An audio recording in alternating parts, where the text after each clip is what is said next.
لکه تاسو سما ویلو کې زه یو ځای ته یو پیر ورننوتم پروګرام نو اوس یو کس ناست دی ملا خو ملا به ورته ووایو دا مولوي صاحب ټکی داسې عام دی عالم به ورته نه وایو مولیان ډېر دي علما کم دي مولوي صاحب ناست و پټکی هم په سر کړی دی که نه دا خفه په دې او په دې پروګرام کې یو مالداره کس ناست دی د هغه خپې چاپي کولې د خپو کې ورته ناست دی یاره چې زه ورننوتم که نه نو دومره مې له طبیعت خراب شو چې د هغه ځای نه بیا راووتم سر بیا بل ځای کې کېناستم دغه ځای کې یعنې زما طاقت نه و چې دلته کښېنم وجه دا ده چې دغه سړی به ما ته هم په دې نظر ګوري او زه خو که څوک مالداره دومره مالداره چې د اسمان ته یې مال نشي ورب الکعبه که راباندې زره برابر اثر کوي چې دا دومره مالداره دی او چې غریب ناسي او مالدار ناسي هیڅ فرق پکې نه کوم الحمدلله فرق هغه په تقوا راځي په دینداري راځي ته داسې مقام جوړ کړه چې دا مالداره ستا خدمت کوي بغیر د ستا د غوښتنو او دا خپل عزت او شرف ګڼي چې زه ستا عزت وکړم او قدر دې وکړم او خدمت دې وکړم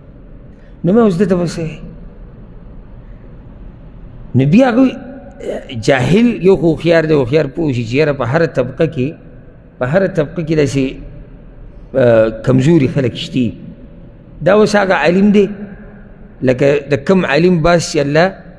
په سوره اعراف کې کړه بلعام د بلعام قصه وکنه الله موږ له علم ورکړو خو هغه په څه پسې روان شو په دنیا پسې روان شو الله ما ذلیل وکړو نو مثال د هغې د چا په شان ورکړو کمثل الکلب سپي مثال یې ورکړو الله علم ول الله ورکړو پرې خو دنیا پسې اوس دې ته به څه علم ته وګوره پټکي ته وګوره به ته ناصره مالداره خپې چاپي کې هلته عادت شوي دي سي دي د هغه وخته پورې جمع نه ودرېږي چې څو پورې خان صاحب جومات ته نه راغلی او ملک صاحب نه راغلی وخت یې واوړي خو چې څو پورې ملک صاحب نه راغلی دا دین د ملک صاحب دی د خان صاحب دی دا خو د الله دین دی چې څو پورې زموږ علماو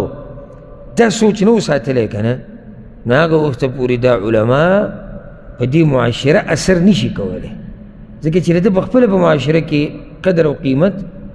هغه نشته